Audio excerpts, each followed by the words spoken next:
کون ایسا شخص ہو سکتا ہے جو فائنانس منسٹر بن سکے؟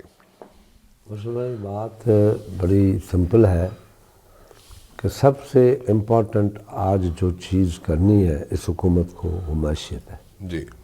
یہ ٹھیک ہو گئی سب کام ٹھیک ہو جائیں گے. اب اس کے لیے دیکھنا چاہیے کہ ہم خود کیا کر سکتے ہیں، پاکستان کیا کر سکتا ہے. اگر آپ گھر سے کچھ بہتری لائیں گے تو باہر دنیا آپ پہ اعتماد کرے گی. ٹھیک. اب باہر دنیا آپ پہ اعتماد اس لیے نہیں کرتی کہ آپ خود گھر پہ بہتری نہیں لاتے. ٹھیک ہے.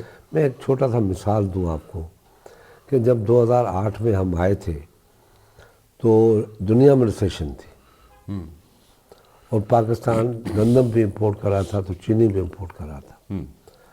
ہم لوگوں نے کچھ نہیں کیا، ایگریکلچر میں ہاتھ ڈالا اور اس کو ٹھیک کیا. ایگریکلچر کو اتنا ٹھیک کیا کہ 27% تک ہم ایگریکلچر گروتھ لے گئے، جو ریکارڈ گروتھ ہے پاکستان کی ہسٹری کی. اس سے یہ ہوا کہ ہم نے جو ایکشن لیے، بے نظیر انکم سپورٹ پروگرام جہاں پہ پیسہ انوالو تھا، سیلریز ڈبل کی گئی اس پہ پیسہ انوالو تھا، اور باقی بہت سی ایسی چیزیں تھیں جو فائنینشیل ایوارڈ تھا اس میں پیسہ انوالو تھا. وہ ساری چیزیں ہم نے اس وقت کی جب ریسیشن تھا دنیا میں. ٹھیک. مگر ہماری اپنے جو گھر کے اندر چیزیں تھیں وہ بہتر ہوئی. ہم نے ایکسپورٹ کو بڑھایا، 19 سے 25 پہ لے گئے. یعنی ہر چیز پہ ہم نے نظر رکھی اور بڑی سمپل وے میں اس کو اٹھاتے گئے، گھر کو ٹھیک کیا. اب جو بھی منسٹر آئے، اب جیسے سندر اسحاق ڈار صاحب آئیں گے، بہترین آدمی، اچھے آدمی ہیں، فائنینس کو سمجھتے ہیں، مگر اکیلا آدمی کچھ نہیں کر سکتا. جب تک ہم کوئی ایک اکنامک ٹیم نہیں بنائیں گے جس میں سیاستدان بھی ہو، کیونکہ میری نظر میں سب سے بہتر فائنانس منسٹر پالیٹیشین ہو سکتا ہے. اچھا. جو گراس روٹ سے اوپر تک بات کو جانتا ہے. جو اکنامک سائڈ پہ آتے ہیں یا بینکرز ہوتے ہیں وہ اور سوچ رکھتے ہیں. ٹھیک. تو آپ سیاستدان کو اگر نہیں بناتے فائنانس منسٹر، ٹیکنوکریٹ کو بناتے ہیں تو ان کو ٹیم دیں آپ اچھا. کہ 8 آدمی ہو جو ایگریکلچر سے بھی ہو، انڈسٹری سے بھی ہو، یا اکنامک ٹیم ہو پارلیمنٹ سے جو ان کے ساتھ موجود ہو اور وہ بیٹھ کے مل کے فیصلے کریں. اچھا. ایک یہ بہترین راستہ ہے جو آپ کے پاس وہ ساری چیزیں موجود ہیں جو آپ کچھ کر سکتے ہو. آج آپ کی جو ایگریکلچر گروتھ ہے وہ مائنس میں جا رہی ہے. میں ایک چھوٹی سی مثال دوں، ٹائم لوں گا. گوگل پہ جائیں آپ، 2010-11 کی ایگریکلچر گروتھ میں کاٹن کو دیکھیں. کاٹن کی 2010-11 میں 1,60,00,000 بیلز آئی تھی، ٹھیک. اور آج 70 لاکھ بیل ہے. 90 لاکھ بیل کا شارٹ فال ہے. اگر یہ آپ کے پاس موجود ہوتی، اندازہ کریں کتنا پیسہ، یعنی 6 سے 7 بلین ڈالر آپ کا اسی میں چلا گیا. تو آپ کے پاس ہر چیز موجود ہے.